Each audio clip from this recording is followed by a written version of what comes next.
नमस्कार, सत श्री अकाल, राम राम सर, हम्बागणी वणक्कम, आप सभी को और टीम पीटीएम में फिर से स्वागत है.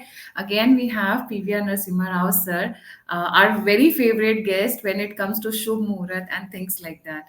जैसे जैसे राम मंदिर की इनॉग्रेशन का टाइम आ रहा है, प्राण प्रतिष्ठा का टाइम आ रहा है, a very auspicious time which I'm highlighting on the screen has been brought by a very famous पंडित जी, और इसी टाइम पर ये होने वाला है. सो Periana, a very warm welcome on the show.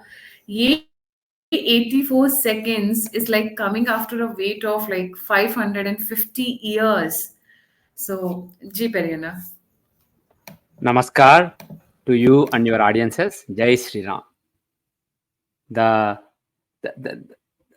finding a good muhurta for anything, whether it is pranapratishtha at a temple or joining a new job or wedding, is a very tricky thing because there's no perfect muhurta. In any muhurta, there will be some strengths and some weaknesses. There are various parameters, various metrics that we go by. And a lot of astrologers focus on some quantitative aspects. There are certain well-defined parameters that they basically that are either good or bad, and people focus on those. But what is even more important is the horoscope itself. Apart from what nakshatra it is, what yoga it is, what karna it is, what chaughadiya it is, etc., you look at the chart itself, the Rasi chart, Navamsa chart, and various divisional charts, because a new entity is being born at the time of the muhurta. So it's basically, there are certain objective factors that most astrologers go by, and also there are a lot of subjective factors in terms of the planetary positions in various charts, etc. So there is no perfect muhurta. This is not necessarily the muhurta that was decided by a learned scholar. Is not necessarily the best or most perfect muhurta. But the good news is it's a very good muhurta. It has a lot more positives than negatives. So I'm very positive about this muhurta. Basically, the rising sign is Aries, Mesha Rasi.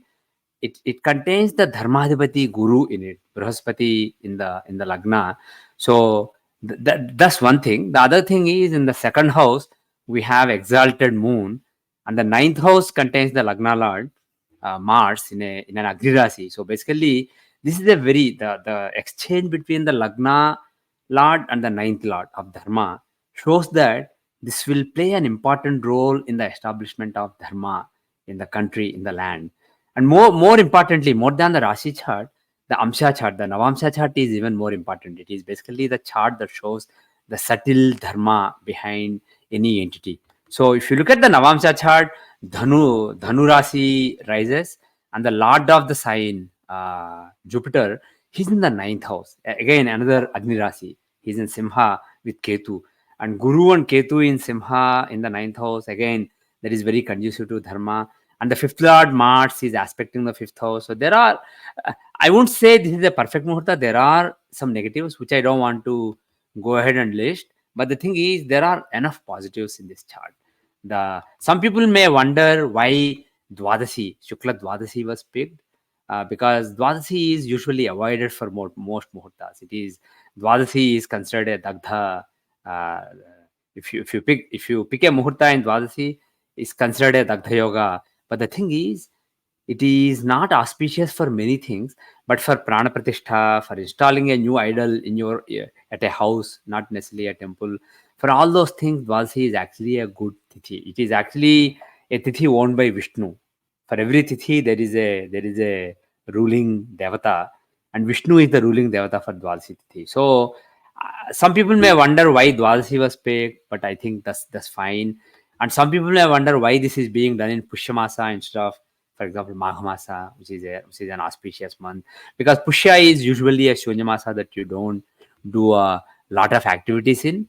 But the thing is, you have the fifth lord sun exalted in the not exalted, fifth lord sun in the 10th house, giving Abhijit, giving the Abhijit yoga. This is an Abhijit muhurta, and also moon, he's exalted in the second house.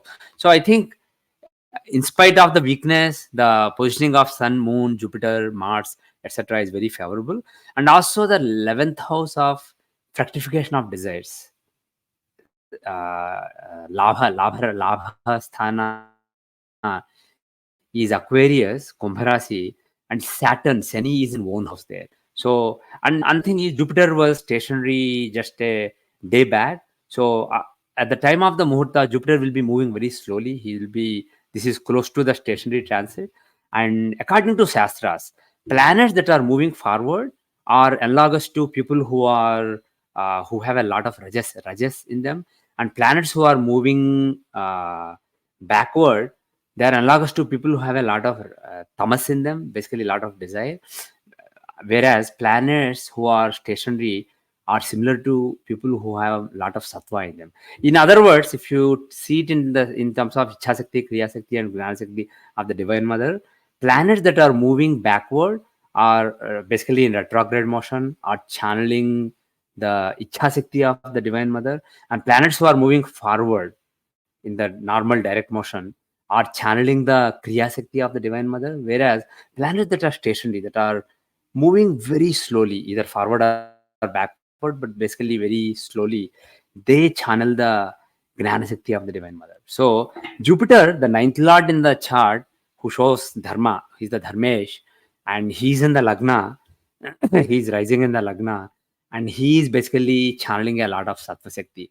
So looking at the Rashi and Navamsa, I am very optimistic that this event, the consecration of this temple and Prana Pratishtha of Sri Ramachandra at Ayodhya at this temple after such a long time will really reinvigorate the sense of dharma in the country. So I'm very optimistic that this is in spite of any weaknesses, this is a very pretty positive muhurta, and especially for the matter of dharma, not necessarily for other things, but mainly for the matter of dharma, establishing dharma, and of course Ramachandra, he's the dharmavatar. He's the in Brihat Parasar Hora Shastram, which is like the best classic for Jyotish Shastra, for the Hora Shastra.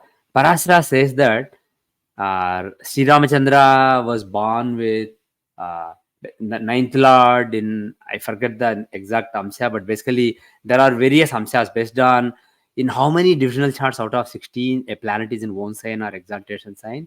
There is a there is a there is a level attributed to that planet, and he says that Dharmaraja and Sri Ramachandra, these are the people with the highest dharma. Their ninth lord is in the highest number of own amsas in various divisional charts. So basically, Sri Ramachandra and Dharmaraja are like perfect ideals in terms of following dharma. So when we are establishing a Rama temple, the main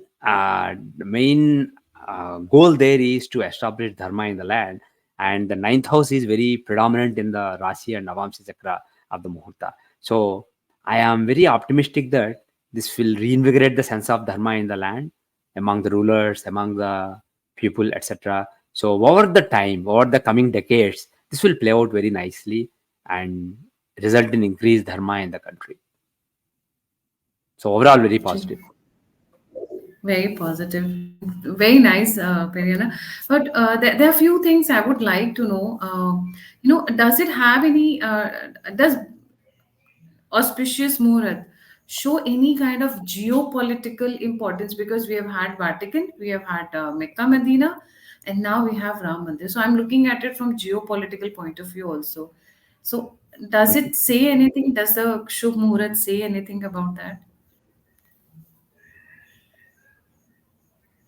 Well, all these religious institutions, basically that are respected by a lot of people in the world, they are about dharma. They are about duty, righteousness. So the fact that the ninth lord Jupiter is in Lagna with a lot of strength in the Rasi chart, the fact that Lagna lord Jupiter is in the ninth house in Simha in a fixed sign in the Navamsha chart, it basically shows that this will be a center of dharma in the world. So I don't want to compare with Vatican and other places. There are different people consider different parts of the world as centers of dharma. But the thing is, I will not be surprised if Ayodhya is considered a center of dharma going forward in the country of India for Hindus, for those who adhere to Sanatan Dharma, for Indians. If Ayodhya ends up being the center of Dharma, the seat of Dharma in the long run, I will not be surprised, because the chart does show a lot of strength. And even historically, Ayodhya had been a center of Dharma, and later Ayodhya and Ujjain have been the centers of Dharma for Indians, and Kashi, Varanasi has been the center of moksha, that has been the seat of moksha. So this is our tradition. So Ujjain has to be revived also in the long run. I'm not sure when that will happen, but at least I'm glad that Ayodhya, the ancient seat of Dharma in Indian civilization, is being revived with this temple. Ji. And Perina, I would like to bring your attention towards something. It is called Ayodhya. Ayodhya, Mhm. something which cannot be won by enemies. We look at Yeah. it from a very spiritual, from a very religious point of view. But as so many people have said, even Yogi Adityanath and his viral video, एक हाथ में शस्त्र, एक हाथ में शास्त्र. So Ayodhya was a clear reflection of Shastra and Shastra, both. That's why its name was Ayodhya. Ji, Mhm. Prerna. Yeah, Rama, Sri Ramachandra, he was the greatest warrior, but at the same time, he upheld Dharma in every way possible. He did not compromise when it comes to Dharma like many other avatars. He was a perfect Dharma avatara, and also he was very learned. He was a disciple of Vishwamitra, and even in his teenage, he learned Yoga Vasishtham from Vasishtha. Basically, that's basically the essence of various Upanishads. So he was taught Yoga Vasishtham by Vasishtha. So he knew Shastra. He basically knew the essence of Upanishads. At the same time, he was given Bala, Atibala, etc., which are basically variations of the Gayatri Mantra by Vishwamitra Maharshi. And he was the greatest warrior of his time. So it is basically a balance of Shastra and Shastra. And also, one thing you have to note is, when it comes to Dharma, unlike Moksha, when it comes to Dharma requires both Shastra and Shastra. It can't be just pure Shastra. So upholding Dharma is is a matter of strength, a matter of valor. And Rama reflected that. And as you correctly said, Ayodhya is basically something that can't be conquered, inconquerable. That's basically what Yodhya means, conquerable, and Ayodhya means something that can't be conquered. So something that is the highest and that nobody can touch. That is what Ayodhya is. Unfortunately, it was conquered for a millennium, but now hopefully with the Pranapratishtha of Ramchandra at this place, at this auspicious Muhurta, I am hopeful that it will become Ayodhya again. Right. Prerna, last question. And if you want to add more points to you, uh, do we see any kind of threat जब हम when we are doing the pran pratishtha, the threat to the temple, because we, as you said right now, we have seen how it was taken over, and after Mhm. 550 years it's going to be back. So do we see any kind of a threat to its existence? And, the sixth house in the Rashi chart contains Ketu, and also the sixth lord is afflicting the Lagna lord. Sixth lord is with Lagna lord in the ninth house of Dharma, and also in the Dashamsha chart, which shows the political happenings around this event. So that contains Saturn, Mars, and Ketu, three really evil planets in the sixth house of enemy. So there is a chance of some obstructions, but the thing is, in the end, Ketu in the sixth, or Saturn, Mars, and Ketu in the sixth, shows overcoming those obstacles. So there may be some effort to create mischief, but I don't think it will be successful. It will be curbed very successfully, and I expect that this will go well. There is enough strength in the muhurta. Jupiter in Lagna and Sun in the 10th house technically is enough, apart from all other factors, for a muhurta to be successful. So this is a very successful muhurta. So this is a very positive muhurta. So I expect the event to happen successfully. But the thing is, this kind of events, doing Pranpratishtha of Rama at his birthplace, is not just about that one day or 1 week. This is about a long period of time. So I am hopeful that over the period of time, this temple will play an important role in the lives of Indians and in the sense of dharma that pervades the entire Indian population, and it will have a positive impact on evolution of India as a world power, and also a power that plays the rules, plays the game very righteously, and and also guides other countries when it comes to dharma, right and wrong. So I expect that this will have an important role in the ascendance of India in the on the world stage. Like how it's a role in ascent of India or rise of India. In what way we can see that happening in the rise of India, in the rise of It Bharat? is very, it's very difficult to be very specific, but the thing, because we are talking about a temple here, we're not talking about India's chart. So all I can say is the rise of this temple, and more see Pranapratishtha, when you do it, some life force is established in that idol, but in that murti. But the thing is, as more and more people visit and respectfully worship that murti and think that there is Ramachandra there, that presence is established even more. It's kind of like you have a piggy bank and you put a lot of money in it, but slowly more and more people come, put more and more coins in it. So eventually it will have a lot of money in it. So over the time, the effort started at this muhurta will really become full over the time. And Jupiter in Lagna shows roughly like a year, kind of time. So in about a year, lot of people will visit the temple, and the murti will really become alive. And when the murti really becomes alive, then that energy, that Shakti of Sri Ramachandra, which is fearless upholding of dharma, will pervade the country and will permeate the leaders who are conducive. And one small note here, compared to Narendra Modi ji has a very really nice chart, but compared to his chart, the chart of Yogi Adityanath is really very conducive for receiving the blessings of Ramachandra. There are certain similarities between his chart and the chart of Ramachandra. That is why you see he's a fearless leader. Narendra Modi ji makes some compromises sometimes. He's very practical. I'm not criticizing. He's doing the right thing. But the thing is, he's not the same as he's perhaps more like Krishna than he and Amit Shah are more like Krishna and Arjuna than Rama. And Yogi Adityanath has some qualities of Ramachandra. So when that energy is established at that place in Ayodhya, it will basically reflect on the leaders of the land, and I believe that Yogi Adityanath will benefit from it. So over the coming few years, I think Yogi Adityanath will rise in Indian politics, and eventually he will lead the country.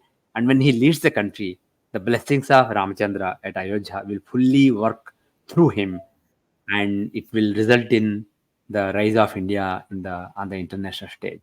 Basically, no lack of fear and doing the right thing, and without worrying about the consequences, doing what you think is the right thing. So that is the quality reflected by Ramachandra, and it will be channeled through Yogi Adityanath in the coming years.